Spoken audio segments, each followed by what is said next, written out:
Hey there, and welcome to the Reclamation Room. I'm Ashana, and I'm so glad you're here. This is a space for women reclaiming themselves after narcissistic abuse. If you've ever felt like you were too much, not enough, or both at the same time, you're in the right place. I created this podcast because I know what it's like to lose yourself in overgiving, overperforming, and still wondering why it never felt like love. I've walked through trauma, toxic relationships, and the long road of self-reclamation, and I'm here to walk with you. In this podcast, we'll explore what it means to come home to yourself after the confusion and chaos of narcissistic abuse. Some episodes will be solo, others will include guest interviews. All of them will be honest, grounded, and deeply compassionate. So, whether you're just realizing what you've lived through, or you've been on this path and you're ready for the next layer of your healing, you are welcome here. This is not about perfection. This is about reclamation. I would look at paintings and be like, oh my God, these paintings were telling me all along. They were telling me what was going on. I wasn't telling them, they were telling me. And so this painting or that painting was really about silence, suppression, violence, sexuality, shame, where and how we lose parts of ourselves, how we drop our identity, our heart, our being along the way, what we pick up to fill in the blanks when we gave away our power, what I filled it back up with in the most superficial way, like how these paintings were talking and just in the most powerful language for me.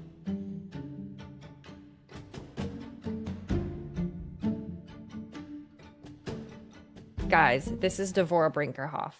She's amazing. She's incredible. Listening to her has been like, I honestly feel like we could go on and on and on. You said something a minute ago that I'm like, this could be a whole nother episode. And we can do that too. I hope that people find this resonant. I don't want to say useful because I kind of dislike putting that meaning to what we're doing here, but I do hope that it reaches the people that it's here to reach. And it reached me. So thank you. It touched my heart. So these generally, like my audience has given the best feedback on nothing formal. I mean, we are just two people who wouldn't even know each other, right?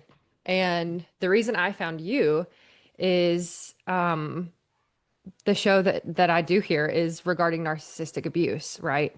But that comes with betrayal trauma, complex trauma, like not trusting your inner intuition. I also do work in domestic violence, so I'm very much in that energy when I'm seeking guests. Your story really resonated. So was it my story, or was it the story of, I don't know where you found me? I read a story of, and I don't know how personal you want to get on the show, but Totally, how, I could do anything. okay, so you and your husband were sued by your parents. And I was like, holy shit, okay, like Right. this is my kind of person here. Like, you've seen some shit, and then I read what you do, and that was just it for me. Like, okay, I've got to get her on the show. My goal, like I can sometimes, I'll just say, like, if I start going down a rabbit hole, try and bring me back because I will get lost in my own, like, whoo. I love the rabbit holes. I have a theory or a philosophy that every human is here to bring their own specific brand of humanness, right? Like I talk about my third child a lot with this because he was the first one that really threw me for a loop because he was so different from me. Yeah. And I just say, like, he literally came to this earth to show people a different way to be. Okay. So if your story resonated with me on two different areas, right? So number one, I have been writing since I was 4 years old. I always said I wasn't creative, I wasn't an artist, but I could write. And I the worst times of my childhood and the worst times of my first marriage, that's what I turned to was the writing. And I thought it was I can't even put words to how beautiful it is what you're doing in your artistry here. So would you take a moment to just talk about like your work as an artist and where that came from and what it has done for you or others? Well, that gives me chills to the question in and of itself. And It is definitely what it did for me. So you're speaking to that innate creative ability that I really believe is within all of us. We access it in different ways. So it's whatever works for you to help you connect with you, I think is creativity. So if writing did it for you, I'm so glad. Drawing and painting did it for me and still does to this day. I had no idea what I was doing. I had no idea. It was just the place I was comfortable being alone with pen and paper. I didn't know that there was art school. I didn't know that I was neurodivergent. I didn't know that I was connecting to something bigger and greater than myself. And it saved my life so many times over. It acted as a release valve. So in the beginning, because not only was I like severely dyslexic, I couldn't read, I wasn't very good at writing. So what you do and what I do, I'm like, oh, words. It allowed me to sort of diffuse what I couldn't express. I was expressing it, but I wasn't expressing my story in words. I was expressing my story visually. And people in the early days, like, why don't you paint or draw something that's pretty or pleasing? And I'm like, because I don't feel pretty and I don't feel pleasing. And this is pretty to me. I loved it, but other people they were like, well, that looks like a dead body. And I'm like, well, sometimes I feel like a dead body, right? So it was just a very natural way for me to be in the world. And the people who did resonate and respond to my work really felt something come alive inside of them. And that to me is amazing as a way to connect with one another and to have really important conversations. It was a doorway to, if people would come to my studio, they would stay for hours talking about how it made people feel, and we would get into conversation about it, and that was just magical. So to me, that's where the power is, and I love it. It's not necessarily what it looks like, but it's what the process of creativity does for ourselves, and then how that can then intersect with other people's healing within them. And I don't know, you can't get anything better. No, you can't. And this is so important for people to hear because as you were speaking, number one, I was like, they said what to you? Like the audacity. But I've had people say similar things to me in terms of a lot of stuff that you write is really negative and really dark. Like, are you sure you don't want to sugarcoat this a little bit? Like, maybe people don't want to read this. This is very triggering. Yeah, it can be. It can be, but the thing is, I don't really think I was writing for those people, you No. know? And it did start as art for myself, that outlet. That's what writing was for me. So I really resonate with what you just said. But I think there's probably so many people who have some form of outlet, and yet even that might feel like it's trying to be taken over or infiltrated or put into a box. And that's the thing about art and creativity is it takes away the need for boxes. Yes. Right? Right. And it gets to it takes away the need for boxes. And when you're talking about sort of the gatekeepers of creativity, like plant your garden in this way and plant these flowers here, and instead of in the way that treat your elbow and not the whole body. So everything is very segregated and divided and separated. And when I was part of a team that was curating for a museum show for a local high school, they wanted a very specific look. And I always get the question, well, what is good art? And I'm like, anything that makes you feel something is good, because that is at the core. We need to feel more, and we're starved for it. We're starved. We have all this emotion. We have all of these things happening on the inside of us, but we are trained and conditioned to believe that it has to look a certain way in order to be palatable or acceptable. And I think these days people are really craving something that's more genuine and authentic.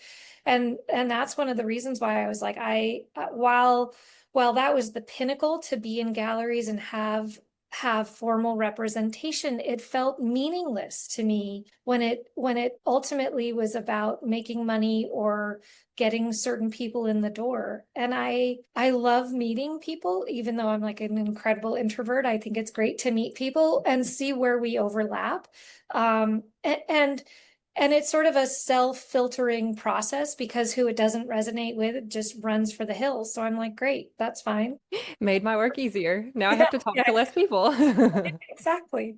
Exactly. Just have those Wow. meaningful conversations that feel good. Yeah. Yeah, because that's everything. Like I really believe that a huge, people say like, "Oh my gosh, what is the meaning of all this?" Right? Like we're humans. We ask these things. That's not to say we have answers for them. But Exactly. I personally believe that a big reason is to have connection with one another, to express, I to think feel. the only reason, right? First, the relationship with self, and then how can we sort of soften our heart and open our arms and connect with those around us in a way that uplifts rather than takes us down. And I think Yeah. that that's what's happening in the world today. Like everything is crumbling, and then those of us who are ready to hold it and to hold something that is more loving and more open for others to step into that part of themselves. Yeah. And a huge part of that is saying, look, you can sit here even if it's messy and even if it's ugly, because we do ugly around here too. Your ugly might be my beautiful. And hey. Absolutely. Absolutely. Okay, this is so awesome. I'm excited for people to hear this. Are you okay with also digging into your personal story and Yeah, well, what came first, the love for art or the trauma that you endured? that's a great question. Art or trauma? So my so I believe that I was sexually abused as an infant, as a very, very young baby. I have no memory whatsoever. I have body memory, and it all came to the surface when I got pregnant for the first time at the age of 32. So until that point, I believed, while I was a tragically unhappy teenager and young adult. Actually, I got really depressed as young as 8 when I was like, what the, can we swear on this show? I was Yep. just, Yep, you're good. what the motherfuck is this about? I was just so unhappy. Um, and I started to realize that I didn't quite belong in the family that I was my family. And yet I love them dearly and loved them then and now, although it's been a pretty rocky road. Um, so I really didn't know. I thought my parents stayed together. They're still together. They love each other very much. So I felt really blessed growing up, and I absolutely hated myself. I remember walking home as a little first grader with my brother and saying to him, like, I think I've got a rotten apple inside of me and I don't know why. And what can I do? I know. He's 2 years older than me, and just was sort of my protector, and we were really good friends, and I trusted him. And he's so I just didn't know, but something was off, and Mhm. art was always there. So I spent a lot of time alone as a child. Both of my parents were very busy. We all were alone, and we sort of scattered into the woods of rural Vermont. And I love that too, right? It was a wonderful relationship with nature, and I absolutely 100% had and still do have the belief that everything was alive around me and connected. Trees were my family, rocks were my siblings, and the ferns and fiddleheads and caterpillars were like my playmates. And so I lived in that world, and also drawing, but I couldn't read. Like I absolutely couldn't read. Both of my parents are PhDs, very academic. My mother's a scientist. My father was he's a philosopher. He had a doctorate in philosophy. So there was a very academic, my grandfather was a doctor. Everyone was a doctor, and an MD. And I was like, oh shit. What am I gonna do? Like, I can't, I hate math. So I just I was weird, and I still am. And now I appreciate it. I did not appreciate it then, but I do now. So I don't know if that answered your question. No, I don't even know anymore because I'm listening to you and I'm like, number one, same, down to like, I would go and pretend that like the moss covered areas were like fairy houses. Yeah. And I would create currency out of like leaves and twigs for my little siblings. And I would be like, this is our magical place, right? Like anything can happen here. No. And I'm listening to you and the comment about bad apple and your brother. My brother's 2 years older than me.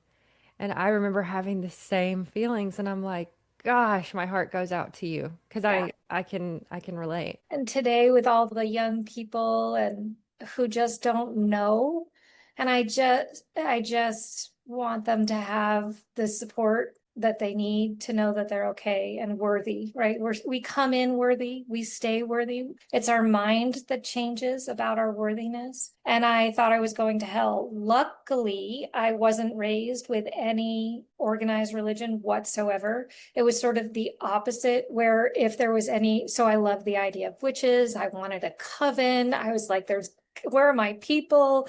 And my parents were like, you're crazy. And well, do you think the Pope is crazy? And they're like, yeah, he's crazy. He's not an intelligent human. I'm like, what? So, right, there was this anti-religion, so much so that the word spirituality feels like a bad word. And I'm like, well, I'm not a spiritual person. And it turns out that I am, but just not in any kind of concrete way. Like the bypassing that happens, like I'm not interested in any of that.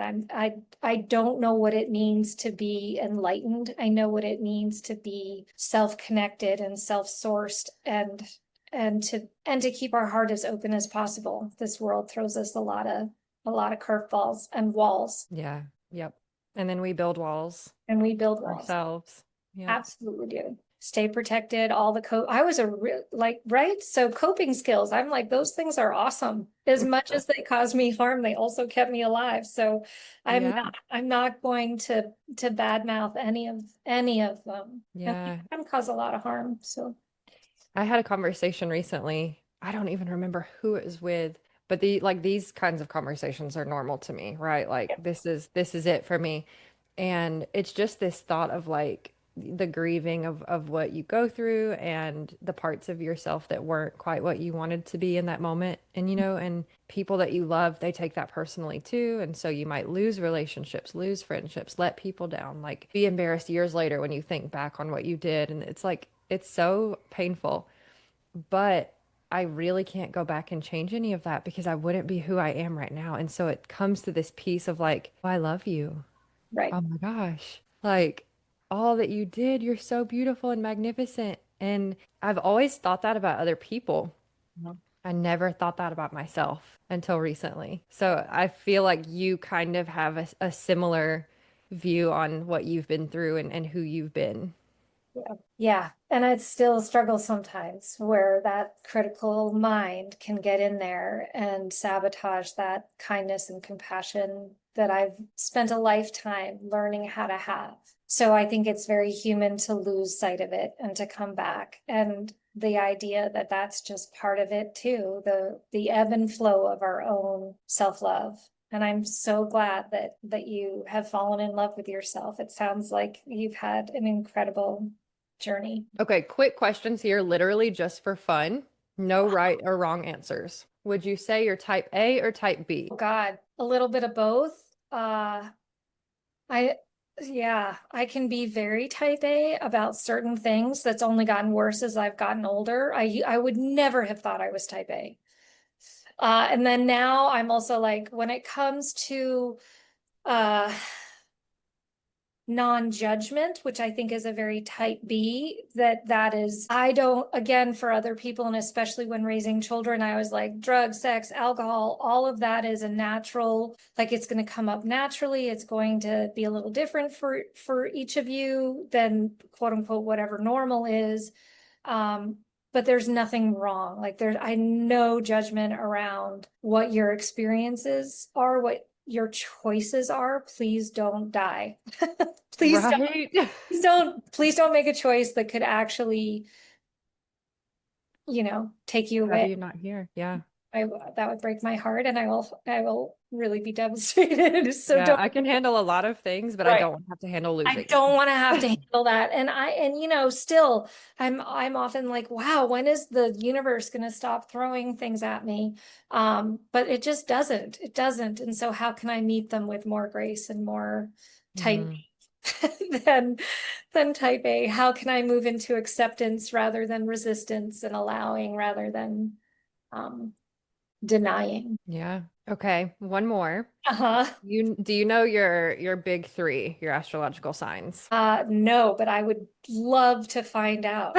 Do you do that? I not by any means professionally. My best friend is way better at this than me. She'll send me things all the time and I'm just like, son of a bitch. Like that explains so much. But I know that I'm a Scorpio. Like my like main sign that everyone knows my sun sign is Scorpio, which is like dark, mysterious, moody, passionate. But I'm a Leo moon. Uh-huh. So that's like what you secretly are that maybe people don't see about you. And I'm like, that's not a good one. I don't want to be that. I don't know what it means. Um, well, so from what I've gathered, Leos come across as very self-centered, but I think they really want to be like very helpful and very like important, you know?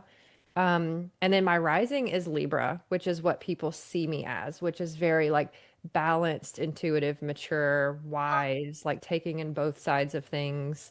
Naturally. Um, yeah. So do you know your like one big, like your sun sign? I'm a Cancer. I'm right at the end of Cancer. I'm right on the cusp. I'm very much a Cancer. I get my feelings hurt extremely easily, and I retreat very quickly. Mm. I'm tentative about putting myself out there. I've gotten much better at that.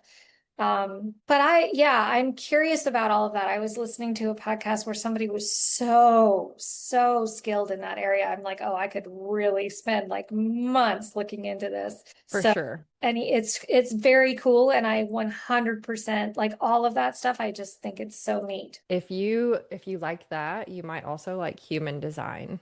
I probably would. It's on my periphery, but Hmm. I don't know enough about it, right? Especially with 5 children. I Um, know. with It's a like a guilty pleasure. right, with a 2-year-old, right? You stay in your bed as long as possible, looking things up on your phone. I do that too. I'm like, I'm working here. Yeah, for sure. For sure. If someone cancels a podcast episode, my husband will still keep the kids and it'll just be like my bonus hour. And I'm like, oh, So the nice. gods have smiled upon me today. Yeah. Okay, so let me see. We learned about how you felt as if there were a bad apple inside of you, Mhm. and art was always there. Yes. So I'm wondering if we can kind of catch the listeners or the viewers up to what did happen regarding your children and your parents and your big tipping point, we'll say. So I had the journey around understanding sexual abuse started when I was pregnant and with my first child, and I have three. And so I went into therapy. And what's interesting is that during college, there was one moment in high school, several moments in college where I started wondering about sexual abuse. And I actually had other therapists and brought it up. And they were like, oh, no, no, that didn't happen. And Did you so, have symptoms that like made you think maybe, or not, maybe not symptoms, maybe like experiences? well, I just think behavior, right? I was so weird around sexuality. And while I wanted a boyfriend, I wouldn't engage with one. Or if I had a boyfriend, I would be on automatic pilot. I couldn't show up physically. I was sort of a floating head. And I was just naive about everything. And I had so much shame when it came to sexuality. And so I really didn't understand that. I Hmm. just thought I was so strange. Or just I was never going to have the experiences that other people talk about in terms of falling in love or having great sex or whatever. I had terrible sex and I was vacant during Yep. these kinds of encounters. Um, and so that I was like, what is the reason for this? I wanted to understand what a possible reason was. And that was something that I thought maybe. But when somebody was like, no, that didn't happen for you. Mhm. Like, that's not possible. Then I was like, oh, okay, you said it's not possible, so I'll take you for your word, and defer to your expertise. And so I didn't investigate it. So my husband, I met him when I was 25, and I had never been seen by another human the way he saw me. And it was awesome and amazing. And we dated and lived together for 5 years before we got married, and another 2 years before 2.5 years before we had a child. And getting pregnant really threw us for a loop. Moving to be near his family also threw our relationship into a little bit of a tailspin. And so there were challenges within our relationship during those 2 moments or experiences or events, however you want to say it. Once I got pregnant and I delivered this beautiful baby, and I was in heaven for 7 months. And then things started to be like, huh, I thought this would be the end all be all for me, is to be a stay-at-home mother. My mother was not a stay-at-home mother. I decided that if I was going to choose to have children, I was definitely going to raise them. And I wasn't going to do it the way my parents had raised me. But that started to really crumble. I was pretty bored. I was like, I can't read this book another time. And yet it's like having your heart on your sleeve, and it's a different kind of love. This is a good point. So when my daughter was born, I wouldn't let anybody else hold her, including my husband, which I was like, men are dangerous. So when I was in college, I worked at a, a, a home for newborn infants that were drug addicted and HIV positive. Their mothers lived upstairs. I almost adopted one of those babies. And uh, and my life would have been very different. But I didn't. And I didn't at the last minute. I was about one level before official adoption when I made a mistake on one of the forms and wrote my mother's name down instead of my own. And I was like, oh, fuck. I'm not ready for this. And so sort of backtracked and then left the country. So Wow. I know. Side quest. All right. So and I ended up living in Prague and really needing the edge of myself there. Like I had stopped painting for years at that point, because I was like, well, what's the point? The world is filled with all of this pain and sorrow. How can I possibly, what's the point of beauty? What's the point of something so frivolous? And but while I was there, I started painting again, and I got back on my feet within myself. I was really like, oh, if I'm going to live, I need to really change the way I'm living. And so that was one of the first steps. And then I met my husband shortly after I came home. So in that time, right after she was born, she slept with me sort of in my armpit for the first, 2 years of her life. But I slowly left, quote unquote, the marital bed and just brought her with me because I felt like she was unsafe, and particularly at night. And I was like, I had all this magical thinking. And so even though I started having this sort of panic attack thing while I was pregnant, and then the whole reason why I told you, I hope you can put this together. This is what I mean. So the whole reason I brought up the time in college is that there were fathers to these babies and young children, and I would not let them see their children. They would come in, and I was the gatekeeper.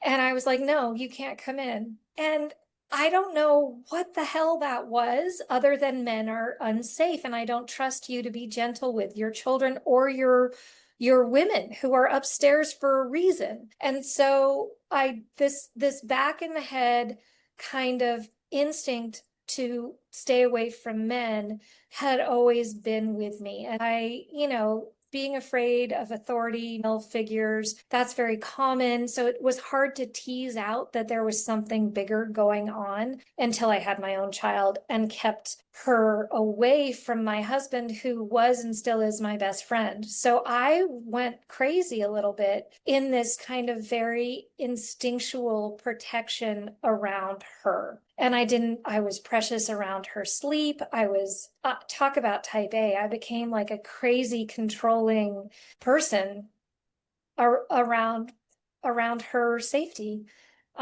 So she started to show some weird behavior as a 3-year-old. And we were having a second child and brought her into therapy, who said that was showing some signs of sexual abuse. And I was like, nah, no way. There's I'm no with way. you. Yeah. I can't handle this. It didn't happen. Yep. I don't know how to process this. So we kept her in therapy to prepare her, quote unquote, to have to have a sibling, but I didn't touch that. And the therapist was like, huh, have you been sexually abused? And I was like, what makes you say that? And she's like, well, the way you're reacting to this possibility, and I'd really love to support you with this, which started me down a 10-year journey of my own self-discovery around sexual abuse. And while with her, she was an amazing, amazing therapist. I mean, it was an intense 10 years. I was going to group every week, seeing her individually. And then when my son was about 18 months old, he started acting really, really weird. And I pulled him out of preschool, and brought him to my therapist because I was getting reports with other caregivers who said, I transferred him to a different preschool that was like 2 hours twice a week, and they were wonderful. And they would, but it's still a preschool, and they had fire alarms, and he would drop. He would freeze and drop to the ground and just like into the fetal position and refuse to move. And they were like, "This is really weird." And then he started. He was really early to potty train, but then he wanted to wear diapers, and then again, and then with diapers, he wanted to wear more and more layers of clothing. And it was Utah heat. It's like 9 billion degrees in the summer. And he just was walking around like this little Michelin boy, could barely move, but felt safer.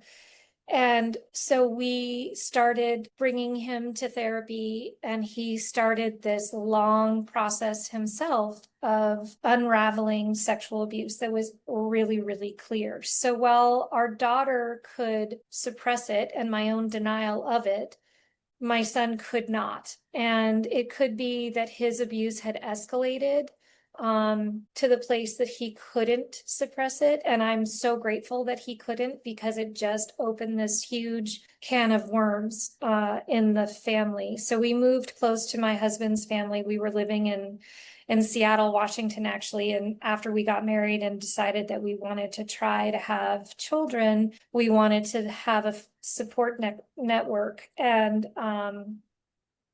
instead of moving back to Vermont, we moved to Utah. And my husband entered into a psychology program there, and I continued with my work. So as my son we started working through this. We didn't tell anyone in the family. And it gets a little confusing because they're working through their I brought my daughter back into therapy. For anybody who is worried, she went immediately back into therapy. So the three of us were all working on our separate journeys. And then my therapist was coaching me on how to support them through theirs. And one time when I was in therapy, I was reading this really beautiful letter from my father. And I was like, oh my God, it's him.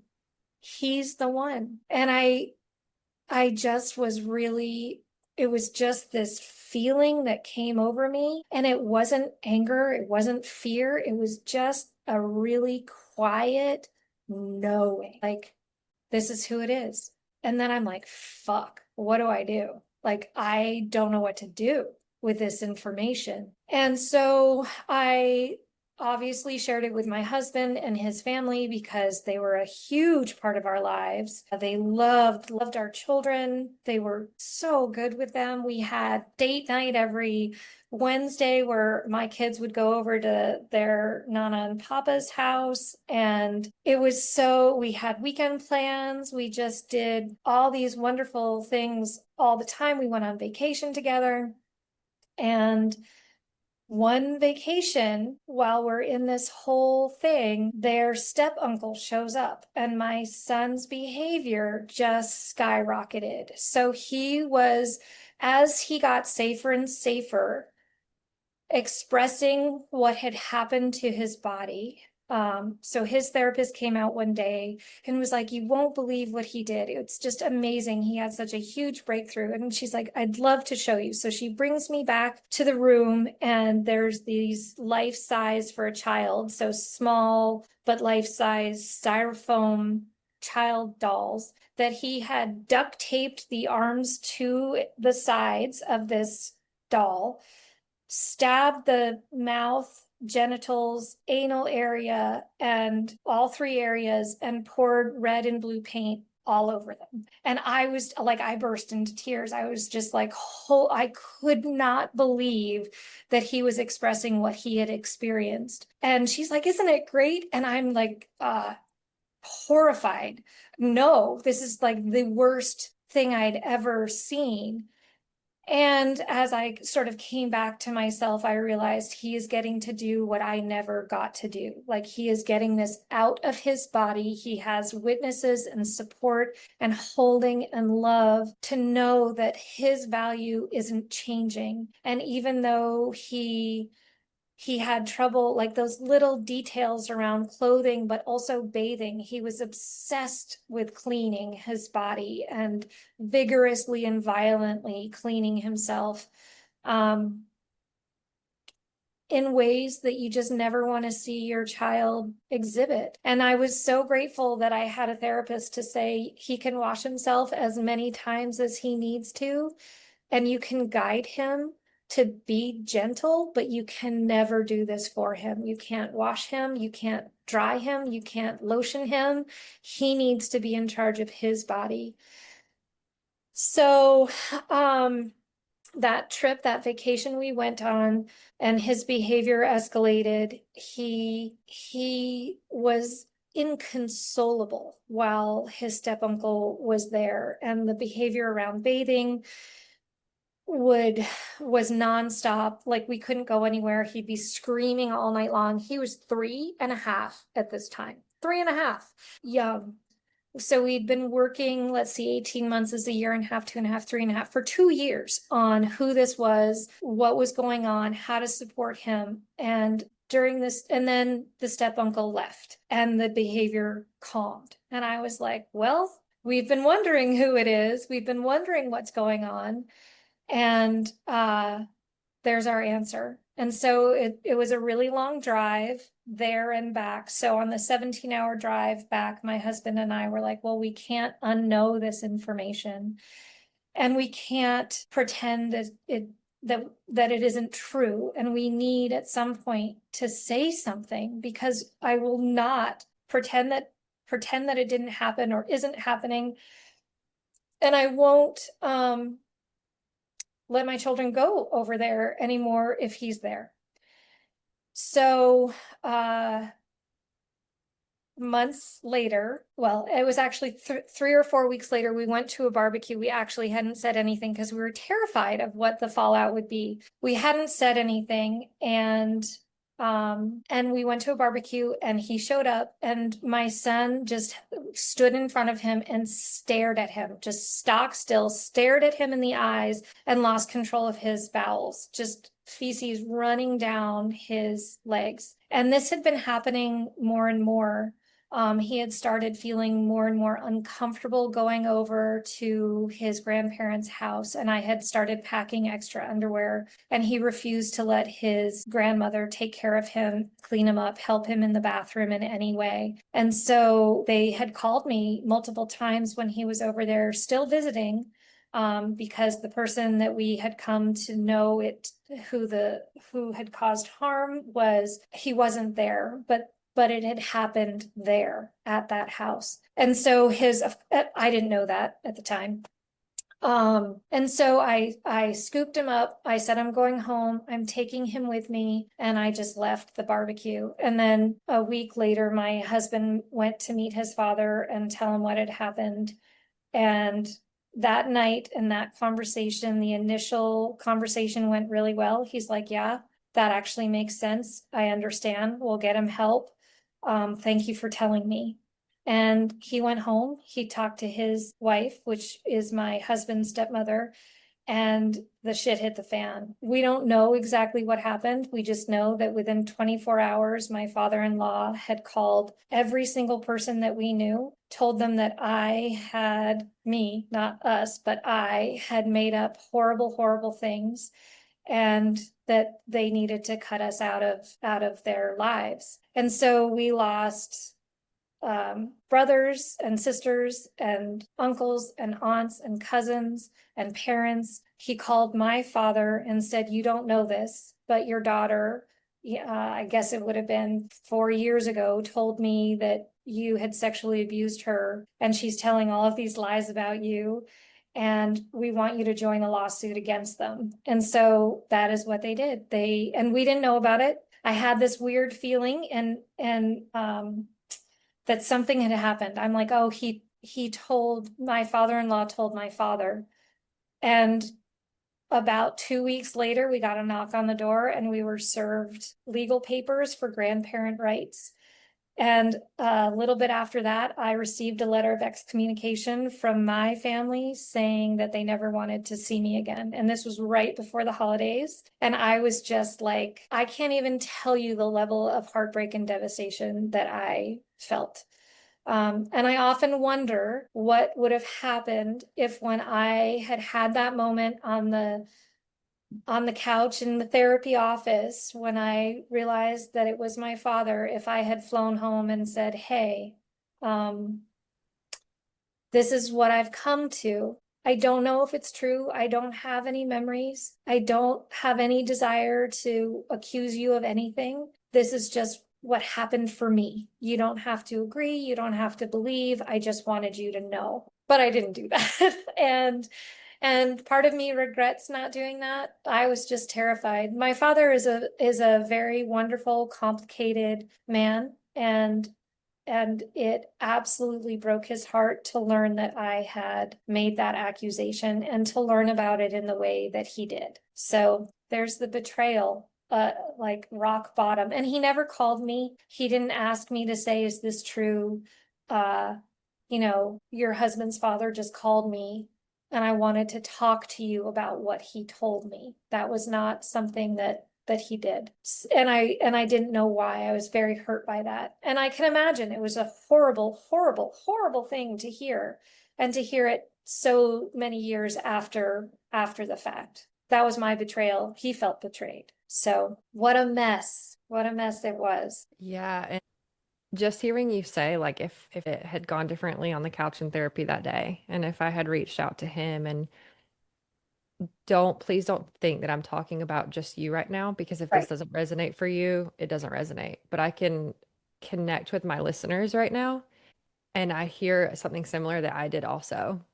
So I'll just share from my perspective.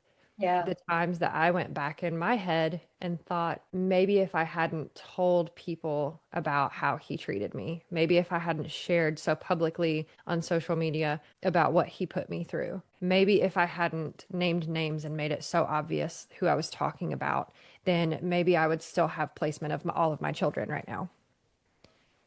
And I also volunteer with Break the Silence Alabama, which is advocacy against domestic violence. And I feel like it's a common experience to want to go back and think, what could I have done differently that might have had this turn out differently? Yeah. And I hear you love your father. And I'm wondering, like, I'm putting myself in that position of if you had done it differently. And I'm wondering, like, what might have changed about the overall situation in a big way. Probably nothing. I think my sense of self-integrity would have would have, because, and I agree with you, I hear what you're saying, and in no way, shape, or form do I ever, ever, ever, ever blame the victim, ever. And nor do I condone that kind of violence or behavior or incredible harm, like incredible harm that was received to a very, very teeny tiny being that I was. It's complicated, and those relationships are so complicated because I know that he received harm, and it doesn't excuse the way he chose to dispel it. I made a different choice with my children. I could have denied it. I could have ignored it, and I couldn't. There was no part of me that ever wanted to repeat the cycle. And it is that that backbone of I can't tolerate any more suffering, especially at my own hands. And I know that I hurt him, and that it's easy for me to get into a place that wishes I could have done this in a way that didn't harm others, but it did. And I chose myself. It took me a while to realize that to get angry. I was so hurt. It took me a while to get angry. And I did a similar thing in 2018-19. I started very publicly on social media, really telling my story. And because my husband had given me a 90-day challenge to talk about my work. And in doing so, I would look at paintings and be like, oh my God, these paintings were telling me all along. They were telling me what was going on. I wasn't telling them, they were telling me. And so this painting or that painting was really about silence, suppression, violence, sexuality, shame, where and how we lose parts of ourselves, how we drop our identity, our heart, our being along the way, what we pick up to fill in the blanks that we, when we gave away our power, what I filled it back up with in the most superficial way, like how these paintings were talking and just in the most powerful language for me. And so really they became, that social media stopped being about like, this painting is about yada yada and this color. It was like, oh, holy shit, this painting is about sexual abuse, and this is why, and this is how, and this painting with scissors, and scissors were a part of my work for a long time.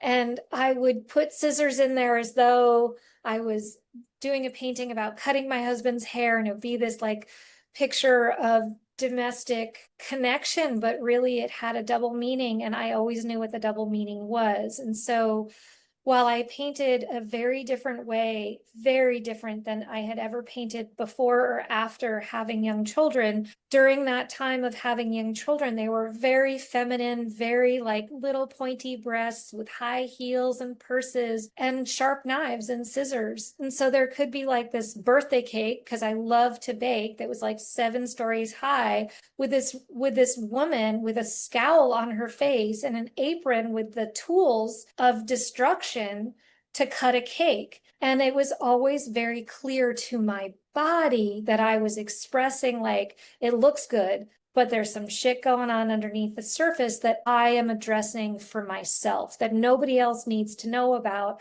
but I am constantly, honestly assessing my own lived experience in the creative process. And it saved me over and over again, which is what brought me to creating soul portraits.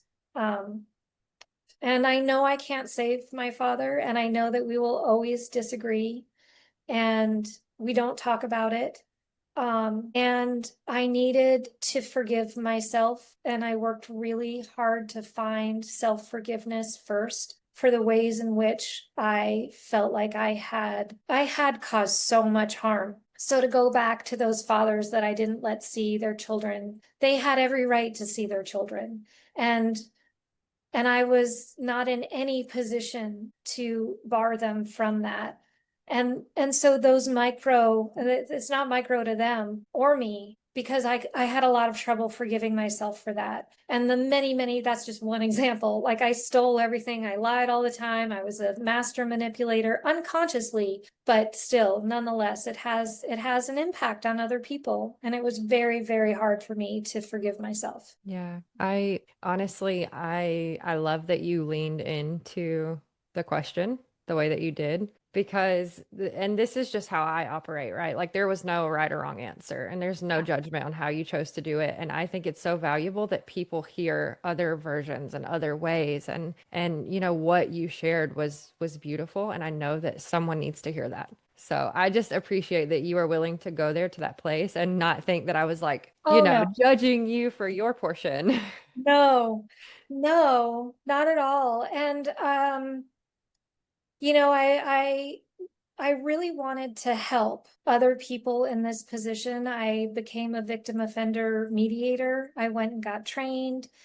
And then you're still in a system that doesn't hold space for real conversations. So that didn't last for very long. And I realized that I needed to stay with who, like true to who I really am in the creative space. But for those people who have really received, and I sat in rooms where, especially in Utah, I mean, there's not only one of the highest rates of sexual abuse within the Mormon church, fundamentalist Mormon sects that are very much alive. And so sitting in rooms with people who had been so devastatingly harmed by others, like just really brutally harmed. I would never, ever. And they're like, I'll never forgive them ever. And I'm like, and you do not have to, like, at all. That is not a requirement. For me, it was really learning how to forgive myself. And I still question whether or not forgiveness in this human form is even real or a possibility. What I know is that I suffer much less than I used to suffer inside my own mind. I wonder if some part of that forgiveness journey of self is related to just like letting go of some of that shame. Maybe that there's a part of it that there's no action to forgive yourself for. Maybe it's just that internal, like the bad apple, like you said. Right. Yeah. And ultimately, like, I don't think I did anything wrong. I think all of it as a coping skill, Mhm. different skills along the ways that thankfully have changed from being so destructive to less destructive, but still occasionally destructive, because that's just also can exist. And I don't judge that either. Like the ways in which we hold ourselves to the best of our ability is all we can ever ask for. So I think that when people meet with me, I hope that they don't feel any judgment. I just don't have any. I definitely don't feel any. I thought it was beautiful the way you shared about your father. And I don't know, there's something very human in that. Well, you can love people that have really, really hurt you. We are not all good and all bad. We are so complex, and our judicial system wants it to be very straight and narrow, and they want the evildoers to look evil and behave only evilly, and it just isn't true. Lucifer was an angel, right? And we've demonized our shadow, and it crippled me to hide that shadow. And so my work is all about not hiding. Well, let's see. Do you want to kind of segue into what your work is, your business? Whatever you want, wherever your heart and interest takes you, I will follow you there. I think this is a good time to because you've shared like your early experience. You've shared like the big dark pieces of like, oh my gosh, I thought this was, It, awful. it was awful. Yeah, like, well, obviously it was awful. How I thought this was like going to end me. I'm assuming at some point you probably felt that, right? Oh, immediately just didn't know Yeah. how I was going to come back from it. I didn't know how Yeah. it was ever, and it took a very, very long time. You know, our world got extremely small overnight. Quickly, yeah. Yeah, we were part of this enormous extended family with so much going on to the five of us, and we became insular. And I'd never had a Thanksgiving by myself. I had cooked Thanksgiving dinner for many, many, many, many people. But I'd never been a part of that for just the 5 of us. And I felt very empty, and I did not believe that I would ever recover. And whew, it was, yeah, I hate it. I really do hate it when people say, oh, it was the best thing that ever happened to me. And I will say that I never would have discovered who I am without losing everything I thought I needed. And that was it. And I chose myself, right? I wouldn't back down. They wanted me to say it wasn't true. I couldn't. They wanted me to say that I don't believe it anymore. I couldn't. There was sort of a, we want you back in our lives if, and I was like, I will come back, but no. And so I did come back, and then I was like, what am I doing? Like, why would I be with people that don't accept the belief that I have for me? Like, they don't have to believe it, but they have to accept that I believe it. And that was my line. Like, I believe it. You don't have to believe it, but you have to believe that I do. And you have to respect that I do. And if you can't do that, then I don't know how to have a relationship with that. I don't know how to have a relationship with anyone who doesn't respect who I know myself to be. Like, I get to know who I am. You don't have to know me. That's okay. But I get to.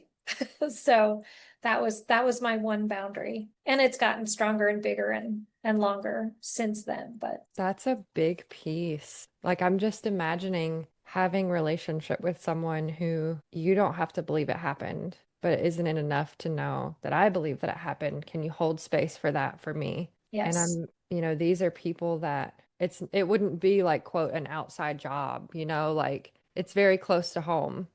it And is. so what, that had to have been difficult for everyone. It was excruciating for everyone. And I did not, so in my studio, again, with all of those papers, right? Love and hate letters from my childhood, my parents, wonderful cards from both of my parents and letters. My father doesn't really write cards, but he did write me that one letter. And then I had all of these legal papers and a letter of excommunication, and I was officially written out of the will and all of this stuff. Like, I kept getting all of this legal documentation and emails. And I remember, my sister-in-law called me up and she's like, what are you doing? Like, why are you doing this? And I'm like, they sued me. What are you talking about? And she's like, no, they didn't. What are you talking about?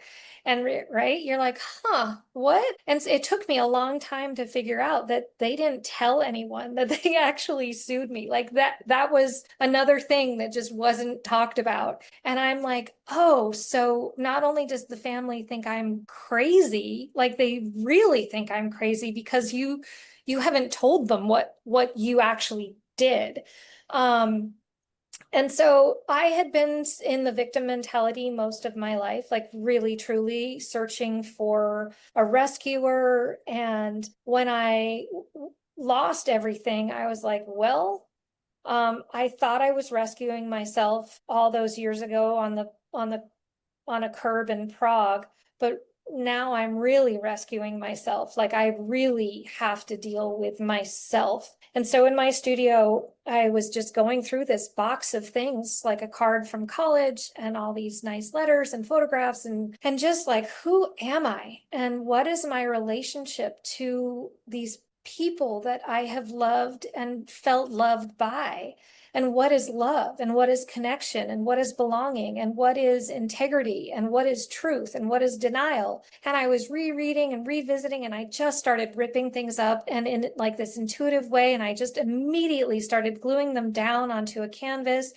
And I was writing over them, and I was like deep in. Hours had gone by, hours and hours of just like, there was paper everywhere and glue and paint and charcoal dust and just everything. And I stood back and I'm like, oh my God, like, whew, what is happening here? And I had this realization that I had just disassembled my whole narrative, and I was reassembling it all ripped up in a different way. I had made it digestible. I had I had figured out how to move through all of this trauma and stuck energy and deep, deep, painful emotions that I could barely tolerate reading, let alone like feeling.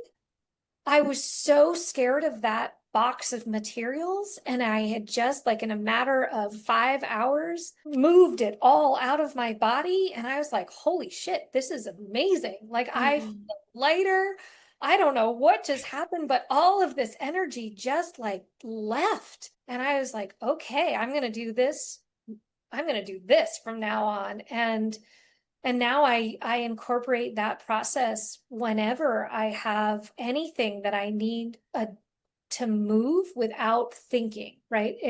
It bypasses our thinking mind, and it just goes to this place where you tap into your own internal wisdom and let it do the work for you. Let your materials tell your story for you. You don't have to relive it. You can. A lot of people do, but it's in this, like you said, sort of this witnessing and holding of something that we don't typically give ourselves the time and space to do. And it just changed everything. It absolutely changed my life. It was amazing. Still is. This is so cool to me because like I told you, like I didn't think of myself as like an artistic person in that way. So when I listen to someone who does art, like, not writing, obviously writing I understand, but like visual art, they're like, and you're not thinking in your brain and you just do it. And I'm just like, you do what? Like, what do you do? Can you tell me how? What's Yeah, step one? I can do Okay. that. Of course. That's the whole thing, because it's the process. It's the process. It's absolutely not the product. It just happens that I had some natural skill and could Okay. go to art school, but it's never been about the product, which is why people are like, it's so ugly. Why did you make that? And I'm like, Yeah. because it feels good, Because because I fucking wanted to. yeah, because it's fun to create. It's fun to garden. It's fun to move your body. It's fun to cook. It's fun to write. It's fun to dance. It's fun. It's fun. Yeah. It's fun to like be and smell blue spruce trees. Like it's fun to connect at that deeper sort of somatic level. Like it feels good. And so anybody, if you have hands that work and a willingness to rip up paper, and it doesn't have to be the original, it can be copies. You can rip up anything and you can glue anything down. And if you have that willingness, you can do this process. So working hands and willingness is what I say. And that's all you need. So If cool. you're drawn to it, that's it. Yeah. And so like since that day in the studio, and since I've moved through so much of my own stuff, I've loved working with other people, and especially those people who have really painful experiences that are hard to touch. So suicide of a spouse or child, war veterans, death of any kind, really grief and loss, right? Domestic violence, human trafficking, sexual abuse, like all of those extraordinarily unspoken about, marginalized, under the rug topics that no one wants to make room for and talk about. They're my favorite thing to make room and talk about. Or if not talk about, make space so that you can be with it. You don't have to speak out loud. You don't have to tell anyone else. And you can witness yourself. Like you don't need me in the room, but I am there to hold space. I'm there to encourage you because there is resistance to starting. So people, when people do this with me, I used to sell kits individually, and I used to do individual sessions, and I still have a course out there, but it's not bad, but people want to have that that access to come together either separately or together. So like a live in-person workshop or a virtual workshop where people are working privately in their own space, but they can ask and answer questions in real time, and they put it on their calendar and they have a place to be with all of their materials ready. And then there's really no excuse not to do it. I mean, people can always find an excuse not to do it. So the people who are ready, and the people who aren't. Yeah. Okay. So where can people find you if they're listening and they're like, this really resonates, I want to give it a try? So I'm on Instagram and Facebook under, so Instagram, I think I'm really bad with all of this stuff, but I think it's Soul Portrait. soulportrait.art/workshop is like a website page.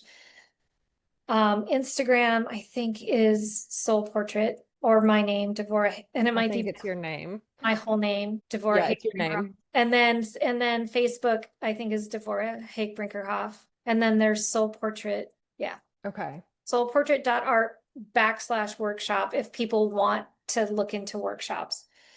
Or contact me directly. And I'm so easy to get in touch with if things resonate. I'm it's very new for me to put this out into the world. I haven't done this for very long at all. I've been working with people for years, but on a word of mouth in my studio, need to know basis. So this is much more out there. So thank you. I love it. Yeah. So what do you call it? What do you call what you do? Well, I call the process soul portraits, and it's all people burn them. Like I had one guy pay, like he commissioned me to make a soul portrait for him. And it was so lovely to they give me, so when people want to commission, they give me access to everything. And that is like the biggest, most incredible honor and privilege for me. And then he wants to burn it, which I'm like, great. However you want to release this, wonderful. And it's all love. Like it's all love, that all of his material was love, but it was love that he couldn't receive. So it's not the love that he wants to call into his life. Yeah, it's really amazing. That right there, what you just said. Oh my gosh. So the process itself, to like succinctly say it, like you honor your past with the materials, you anchor your present by writing over it currently, like who you are now, you anchor in that present now, and then you paint or do washes or scribble or however you want with the intention, the energetic intention of who you want to step into. So it's past, present, future, creative process, really, that I happen to call soul portraits because it brought me closer to mine. That's what it is. This is so cool.